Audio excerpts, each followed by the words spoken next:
I'm making it tabouli, but I'm using quinoa. And since it says we have to wash it, I want to show you that when you wash it, you will have a lot of this quinoa floating that would be impossible to actually hold on to. So what I do, I just pour it in a container and pour it to my garden.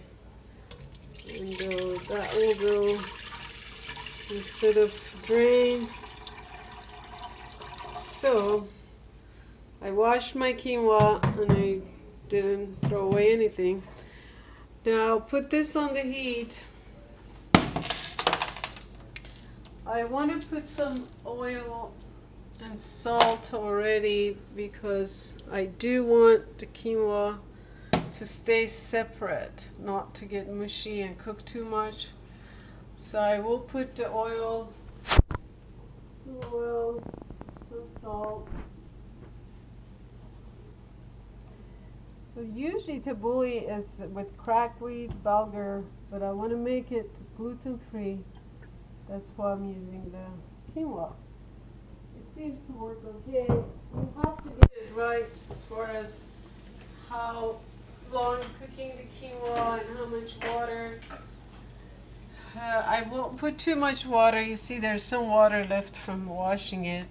And I'm boiling some water, so I'll wait till water boiled.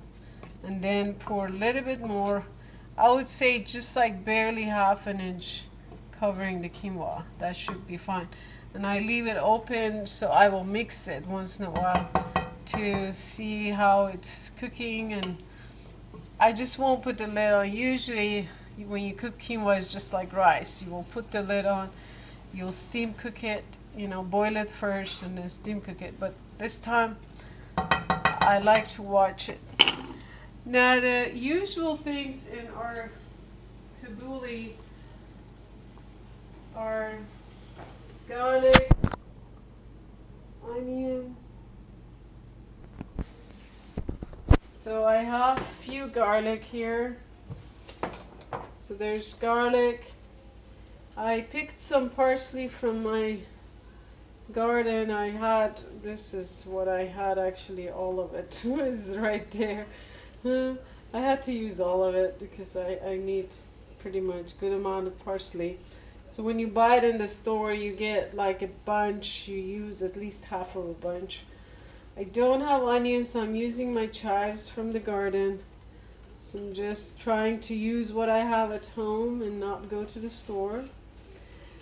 I'm using a lime. Hopefully it has nice juice. You can press it down like this to get all the juices out a few times. And then we have tomatoes. Now I don't go with a certain amount of numbers of anything. I just use what I have. So I have 2 tomatoes. I'm going to use those. If you have more, use more. If you have more lime, I could have used 2. I like lime, but I'm going to use 1. That's fine. And that's how I do my garlic. Seems like to be working faster. I know people use their knives and all that, techniques and stuff. I don't have a technique. I just use what's my mind tells me at that moment. And it works. Most times it works. There's the garlic. We're going to peel it and crush it. I started with garlic because I have to wash it and wash my hand at the same time. And then we'll go on with cooking. I love garlic, so I think I will use only those. I'm making this for some friends of mine, so I'm making it very mellow. Not too much garlic, and so they'll be able to eat it. If it's for me, I'll use a whole bulb of garlic.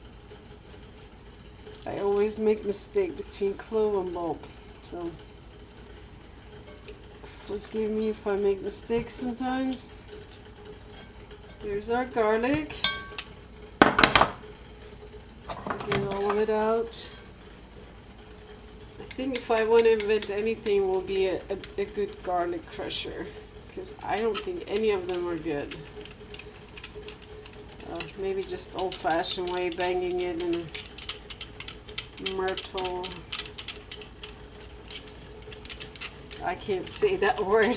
If you find one authentic with wood or really nice one. Okay, there's our garlic. Now I will chop the parsley. I'm going to use all of it, even the stems. Yeah, they're pretty good. They're not too harsh. If they were store-bought, I would recommend take the stems off, because they're not chewable. But I think these are nice and chewable. There's a nice amount of parsley. I'm hearing my water boiling, so I'm gonna put some water, lower this, let it cook. It's doing well. I'm glad food is loud, you can hear it. It's good to be right next to it too. There's our parsley. I'm using my small cutting board again. I just like it, it's tiny, but I don't think it's very practical. But anyways, it's okay.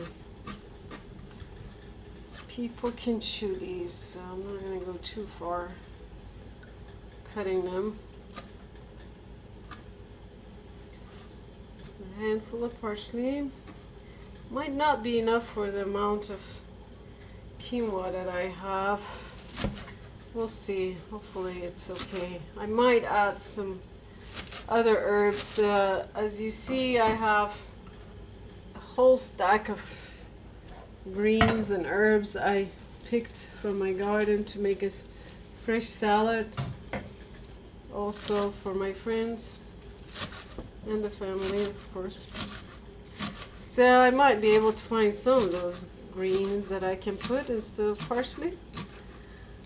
Some people put mint and cucumber. I think I will skip those. There's like a lot of people that don't like cucumber, don't like mint.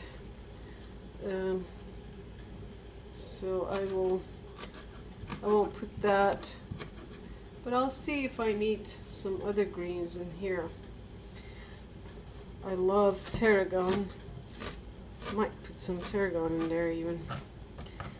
But the basic tabouli is parsley. Some people put mint, cucumber, and onion, garlic. So today I have chives, different chives that I grow. I grow a lot of chives in the yard. I'm very happy about that because I love chives. So the tomatoes, I'll make them little bite size.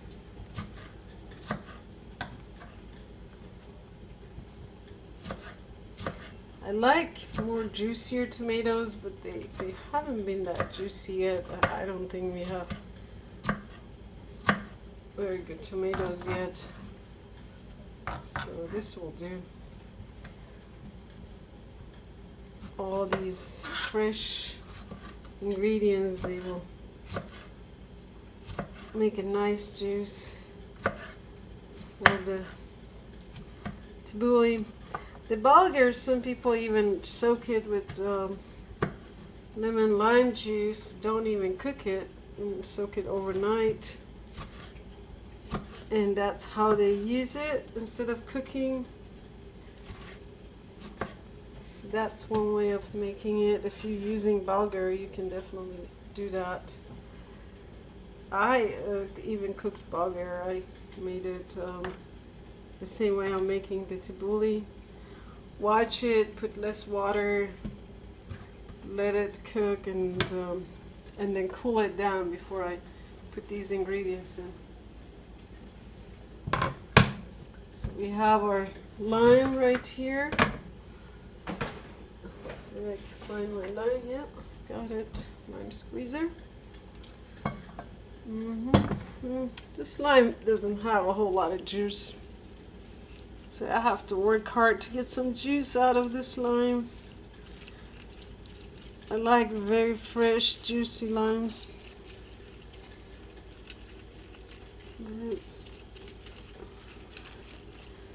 Here we are.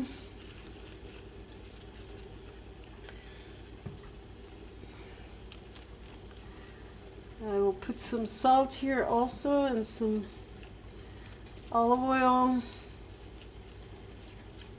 And if our quinoa is ready, I don't think it is, but needs another 5 minutes probably.